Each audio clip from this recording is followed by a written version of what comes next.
तो भाई लोग का तो लोग 27-28 हज़ार रुपया में ही एगो अच्छा खासा 5G गेमिंग स्मार्टफोन ढूंढता रहो लोग, जना में बिल्कुल BGMI मक्खन के जैसे चलो बिल्कुल ही मजा आ जा। तो यकीन मानो लोग तू लोग बिल्कुल ही सही वीडियो पे आयल बारह लोग, मतलब इतना अच्छा लोग है फोन हम ढूंढ के लिए बानी जब मजे ही आ जाई।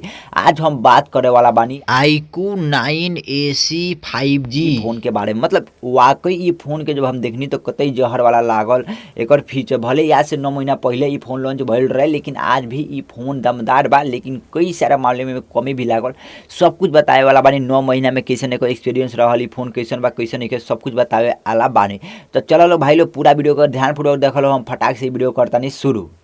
एमे तहरा लोग के 6.6 इंच के फुल HD प्लस एमोलेड डिस्प्ले देख के मिल जाए। इन डिस्प्ले ही फिंगरप्रिंट बा जो कि काफ़ी हद तक अच्छा बा। 120 हर्ट्ज रिफ्रेश रेट बा, 1300 निच पिक ब्राइटनेस बा। वाह भाई तो मज़ा ही आ गई। मतलब कि तू लोग खुद देख लो भाई, डिस्प्ले के मामले में तो बहुत ही अच्छा काम कर ले बा। HDR10 प्लस वगैरह का सपोर्ट दिले बा, मतलब बहुत ही अच्छा बा। डिस्प्ले तो बिल्कुल ही अच्छा बा, इन डिस्प्ले फिंगरप्रिंट वगैरह सब कुछ बा, तो और का चाहिए।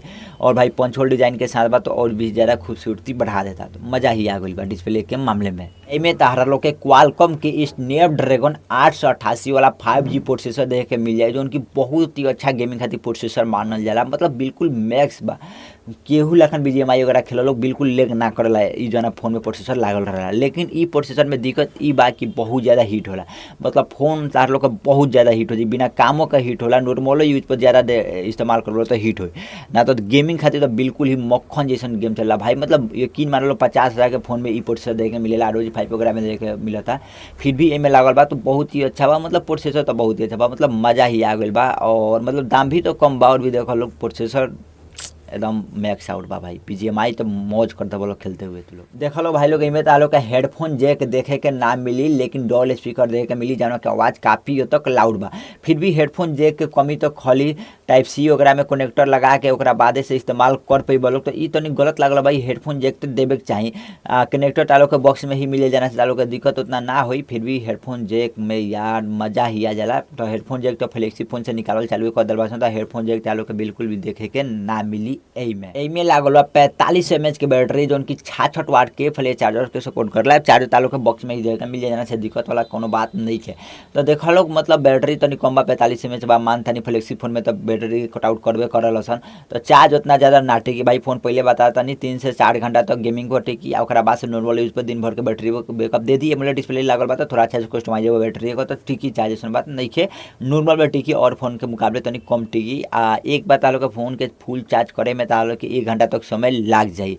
तो ई तो लोग बात के को ध्यान में रखे लोग, तो सही बा भाई। फाट चार्जर बा, सब कुछ सही बा, बैटरी भी हम कम ना कहें। फिर भी अगर 5,000 दिला रही तो नहीं मजा आ जाए।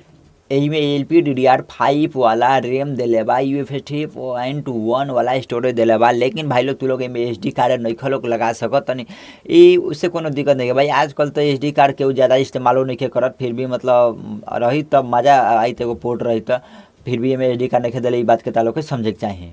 ई फोन तारा लोग के आउट ऑफ बॉक्स एंड्रॉइड 12 पर मिल जाई। FuntoOS 12 इसमें देखे के मिल जाई, जो उनकी बेहद ही अच्छा बा। बैक में लागल बा 48 MP के triple camera setup. Main camera बा 48 MP के, 13 MP के अल्ट्रा वाइड, 2 MP के माइक्रो कैमरा। फ्रंट में बा 16 MP का। तो कैमरा क्वालिटी डिसेंट बा। एक और कैमरा से तू लोग ज़्यादा उम्मीद ना रखिए लोग, काय से देख लो भाई गेमिंग फोन में तो कैमरा की उम्मीदें ना रखे चाहिए। तो ब्यूटी में उठाई, लेकिन क्लियरिटी उतना अच्छा ना दी जितना अच्छा देवे के चाहिए। तो कैमरा क्वालिटी डिसेंट बा, फिर भी ठीक ठाक आ जाए। यदि लाइट रही, लो लाइट कंडीशन में तो दिक्कत कर सकेला, और वैसे कैमरा क्वालिटी सही है करा होता। देख लो भाई लोग पहले प्राइस वगैरह का डिस्कस कर ली जाए, ओकरा बाद से और सारा बात कही जाए। ई तालो के दूगो वेरिएंट में देखे के मिल जाई, 8/128, 12/256। 8/128 वाला लेता रह लोग तो ई तार लोग के पड़ी 31,000 में। लेकिन अगर कार्ड तालोग बा ICICI वगैरह के, तो ई तालोग के पड़ी 28,000, मतलब 3,000 इंस्टेंट डिस्काउंट तालोग के दे दी। तुरंत ले वो डिस्काउंट करके ही काटी तालोग के अकाउंट से पैसा। साथ ही में तालोग के यदि 12/256 वाला लेवे के बा तो ऊ तारा लोग के पड़ी 35,000 में। लेकिन ऑफर वगैरह लेवल हो तो 3,000 और एमओनियो डिस्काउंट हो जाए, तो काफ़ी हद तक अच्छा बा। और सेकेंड हैंड मोबाइल तार लोग के लगे बा, अगर वही के एक्सचेंज करे चाहता लोग तो पड़ियो काफ़ी ज़्यादा ऑफर चलता है। ई फोन के तुलो लेता है लोग एक्सचेंज करके, तो सही बा। मतलब प्राइस वगैरह सब कुछ सही बा। देख लो भाई लोग, जैसे कि 28,000 में ही फ़ोन मिलता है तो मतलब, और सोच लो भाई प्रोसेसर भी सही बा, सब कुछ सही बा, बस एगो दूगो कमी बा, एसडी कार्ड ना लागी, हेडफोन जैक वगैरह ना लागी, इहे सब तनी कमी बा, ना तो सब कुछ सही बा। 5G फ़ोन हो, 8 गो एजा 5G के बैंड बा, मतलब पूरा तरह से 5G तो उठाई 12 गो रही तो और मजा आई, लेकिन 8 गो भी कम नहीं है। 9 महीना पहले लॉन्च भइल रहे तो उतना ज़्यादा क्रेज ना रहे 5G के, वही की वजह से, लेकिन फिर भी बहुत ही अच्छा बा। ई फ़ोन के तू लोग बेझिझक खरीद सकता लोग, यदि गेमिंग फ़ोन के खरीदे के सोचता लोग। वैसे भी iQOO के फ़ोन गेमिंग में अपना अच्छा खासा एक्सपीरियंस देखैले बा, काफ़ी ज़्यादा लॉन्ग लास्टिंग भी करेला गेमिंग खातिर फ़ोन काफ़ी ज़्यादा अच्छा बा।